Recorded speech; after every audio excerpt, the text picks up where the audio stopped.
Heavenly Father, Divine Mother, friend, beloved God, beloved Masters, Jesus Christ, Babaji, Krishna, Lahiri Mahashaya, Swami Sri Yukteswar Ji, beloved Guru Paramhansa Yogananda Ji, saints of all religions, our dearest friend, founder of Ananda, Swami Kriyananda Ji, we humbly bow before you all. O great Masters, help us always live in spiritual wakefulness and alertness. May we be ever ready to receive your ever new joy. May we in ever new ways serve thee, serve as instruments for your divine will, which is ever present, ever new, and ever conscious, ever ready to help each one of us. Om. Let's meditate just for a few moments, a breath or two, sitting upright.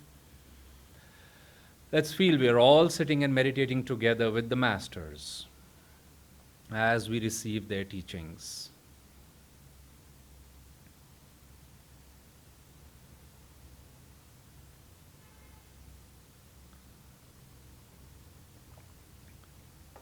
Om Shanti, Shanti, Shanti. Good evening once again, everybody. Maybe quite a few of you are also on our Tuesday evening satsangs that we have, which is inspiring a lifetime of Kriya practice. And I was sharing a little bit yesterday over there on the theme of how to bring what we experience in our Kriya meditation, in our meditation, prayers, into our outward life. And you might say it doesn't happen passively. I was quoting from the Gita, from what Swami once said to me, from the life of Sri Yukteswar Ji and the Masters, and you see that it's a very intentional exercise. If you remember that story from Autobiography of a Yogi, where Lahiri Mahashaya meets Mahavatar Babaji.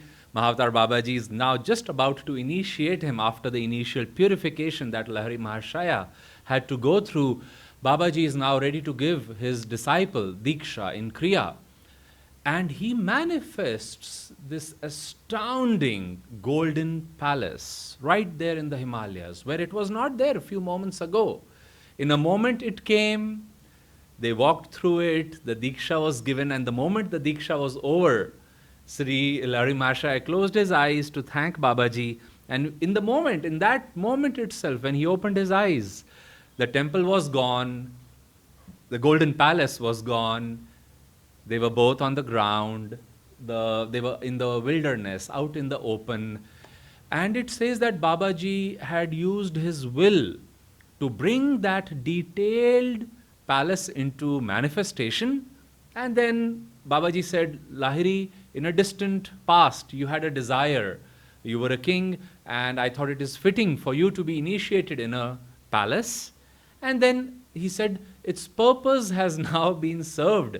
The moment the Diksha was over, the palace was dematerialized.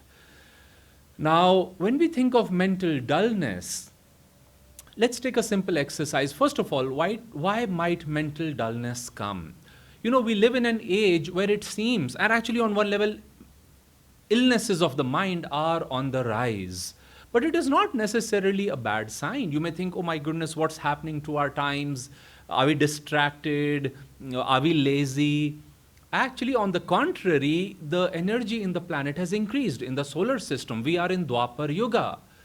But the thing is, as the amount of energy that is coming into the planet, into you and me, through our Kriya practice, through simply being on the planet in Dwapar Yuga, we have to then learn how to focus that energy, how to not let it scatter. Because yesterday I was giving the example of the Kalyan Kalpatru, that tree, and I won't go in the whole story, but this person who, in this story by Sri Yukteswar Ji, found that tree, he started wishing for one thing after another, and they all started happening. But suddenly he thought of a tiger, and well, the tiger manifested and devoured him. And the point is, the energy has increased, and it may sometimes feel that we are not able to focus our mind, or it may appear as mental dullness. But mental dullness can come because of restlessness, it can come simply because of lack of interest in something, it can come because of a past failure. Somebody then urges you, come, let's do it again. You say, oh, no, no, no, I'm not interested, I'm not. Likes and dislikes play a huge role. When we are fond of something, our entire being, our heart, our mind, our detail, we forget. Today I was talking to a devotee and she said, I forget, when I play music, I forget about food. And it happens to scientists. Albert Einstein, he was a yogi in his own way. And his assistant would leave him lunch, I think it was Saturday or Sunday, only to find that Monday morning it had not been touched, and it had not even occurred to Einstein that he was hungry, that he should eat. He said, oh, I didn't pay attention. How can somebody be so engrossed? On the other hand, you may say mental dullness is more like, well, what's new over here? Why do I have to be dull? Why do I have to be alert? If I'm alert, my responsibilities will increase. And alertness sometimes looks like a Rajasic activity to somebody, but it is not at all Rajasic. To be Rajasic is a bridge between dullness and Sattva. You might say you're in the heights of Sattva when you are able to perceive God's will all the time.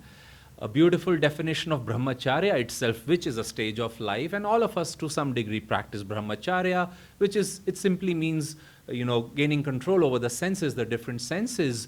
But the literal meaning of brahmacharya is to flow with Brahma.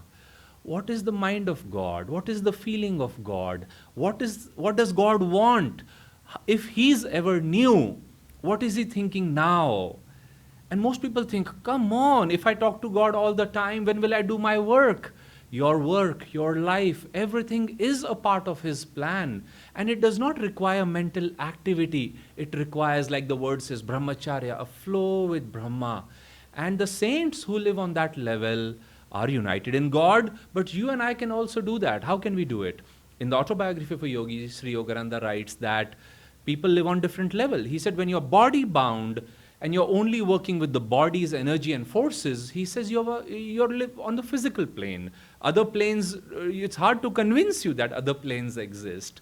He said when you work more through prana and energy and set energies into motion, as healers you might say, we are praying for others, we are channeling God's energy. He said you're working on an astral level. Then he says, if you are somebody whose ideas can change the course of now civilization, history, projects, he said you're working on a causal level. And again, don't think of where's my team, where's my project. Your life is your project. Somebody once asked me, what's the project you're working on now, Aditya? I said, I'm working on a very big project right now. It is called Aditya. That we are a whole nation of these qualities, these tendencies inside of us.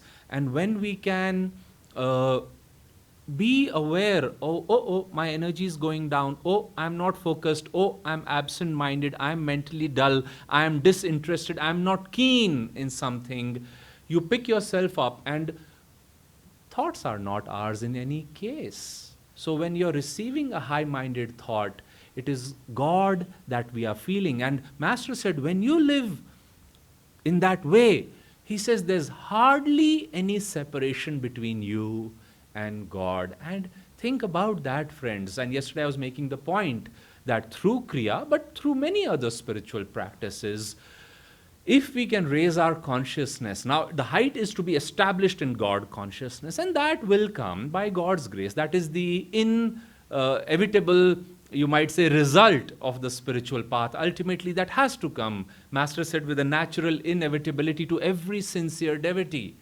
But the journey towards that goal is about again and again and again touching those moments. So I want to read a few lines from Kriyanandaji's book, Secrets of Health and Healing, about how we can overcome this quality. Interestingly, Swamiji writes about it, and it's a major part of how he lived his life. This is Secret 18 from Secrets of Overcoming Emotional Health, of healing from emotional challenges. And this is the secret of overcoming mental dullness is to train yourself to say yes instantly. Whenever your impulse is to grumble or cry, no. Welcome life in all its variety and challenges. Like the petals of a daisy, keep your heart open to life's experiences.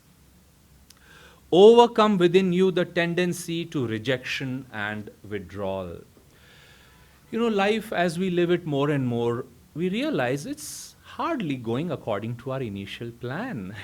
We again and again, we come from a past, and I'll read from this book, Affirmations for Self-Healing, about alertness also. But basically what Swami is saying over there is, of course, we are a soul on a long evolutionary journey from the mineral stage, plant, animal kingdom, and finally the soul gains free will, an individuality in the human form.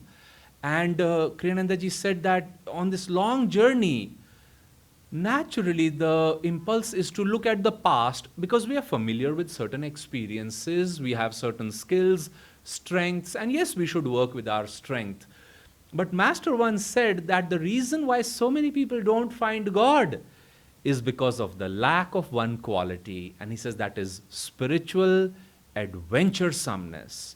That we have to be like explorers who are going into not entirely a new territory, because we are in a dream, they say. God, when we find him, we realize, oh my goodness, I was dreaming, I was sleeping through this journey. So on one level, you're waking up to your own higher self. However, it's better to understand that in that wakeful stage, we are learning new things every day. We have the potential. Like Sister Gyanamata, she would always say yes first, and then think how you're going to do it. Master's most advanced disciple, Rajarsi Janakananda. Somebody asked Kriyananda ji, why was he the most advanced? How? What qualities did he have? Swami said, first of all, Master didn't have to say anything to him twice. He would have to say it once, and Rajarsi would follow it. And think about it. On one level, through dullness, it's a tamasic stage, and dullness is a trap. When we reach sattva, it is so peaceful and still that somewhere dullness and avoiding saying yes to life makes us think, oh, at least this is how I can control my life and be more at peace. No. Frankly, it only comes down to one thing, God's will, which for you and me is expressed through Guru's will, because Guru is sent by God to guide us all. And so when we tune into his will, then we overcome those hidden no-saying tendency, the rejection, the withdrawal, the fears, which keep us on that level of dullness, and we do not rise high. Now, in the Bhagavad Gita, Sri Krishna says that, beware, you can fall from sattva straight into dullness. And one of the ways to overcome is through active service. If you're not interested in serving, let's say, somebody, you won't take interest. But yesterday I was giving the example. Imagine Mahavatar Babaji rang your doorbell. You would spring to action. You would ask him, instead of telling him, you would say, what would you like? What can I do for you? How long will you stay? I mean, it's all about him. Well, we simply have to start seeing Babaji in everybody, God in everybody, in every circumstance. And that's what Kriyananda ji is saying. When you do that, he said, then there is no dull moment. You are thrilled by what God is trying to show you in everything you do. Now, coming to some practical ways, how do we increase our mental energy? Well, deep thinking, introspection, like you plan for an event, you look at all the details. It's good to go in the details sometimes because it brings mental clarity, it removes those mental cobwebs. Energization exercises, physical exercise, intense physical exercise, even moderate actually, has been shown to awaken the activity in the prefrontal lobes, much like meditation does. Affirmation, focusing on one thing at a time and completing it to your satisfaction. And when you do this again and again, you see that it does not happen automatically.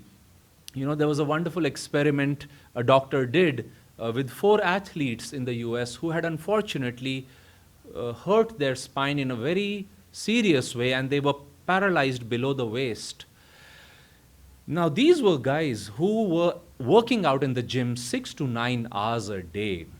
And she told them, now they could not, and she said, I want you to sit in the wheelchair and think of all those things that you were doing and do them mentally. You know, 5, 6 times in the day they were found sleeping, because it takes a lot of energy to mentally do the same thing that you're physically doing. Like they say, many times we do it absent-mindedly.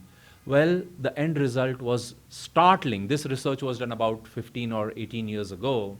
The result was, she told them, tense your strongest muscle in the leg. Well, they couldn't. They were paralyzed. Well, after 3 months, they were able to, one by one, all 4 of them were able to tense, and first with a little flicker, then more and more gain control over the muscle. Her study concluded, there seems to be an invisible connection, a bridge in the spine through which the signals are transmitted. What that bridge is and how the signals are going across remains to be found out. Well, using the mind is not easy, but that's exactly how you overcome, well, I can't do it, this won't help, why are we doing it in the first exercise? So keep that in mind, friends. It requires intention. Remember, physical, energy, and then causal reality. Take an affirmation, take a quality you're trying to develop. Visualize God or your favorite saint, your guru, in the person you're trying to serve. And you'll see that, yes, they will benefit. But so much energy, inspiration, and God's guidance will come to you that you'll start feeling that your own life is changing. I want to just suggest, I don't have the time, so I'll close now, that you read Affirmation 34 from Kriyanandaji's book, Affirmations for Self-Healing. This is on alertness. And he makes the very nice explanation and case of why we are often not alert and what are the benefits of being spiritually alert. Once again, it is not rajasic.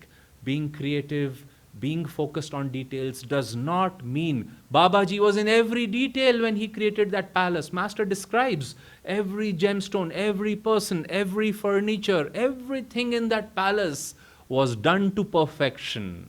This is a misconception that if we get in the details, it deviates us away from God. On the contrary, if it is God we are serving, how can anybody be dull? We do want to get in the details and do them well because it is God we are serving. God bless you. Let's take a moment to do a prayer, healing prayer for the world, and then I'll invite Alok and others to guide us into individual prayer requests. Let's take a moment to see the overarching presence of our line of gurus over the planet. Add to their presence all saints of all religions.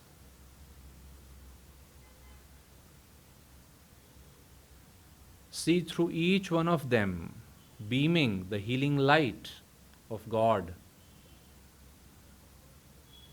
And now let us see ourselves as instruments in God's healing mission, channeling His energy for our upliftment and the upliftment of our brothers and sisters in this world.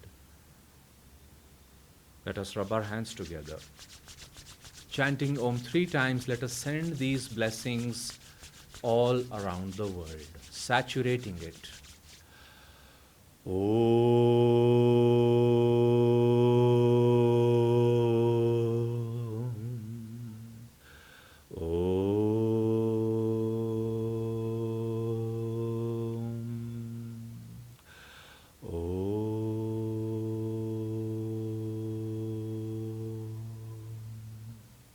Om Shanti, Shanti.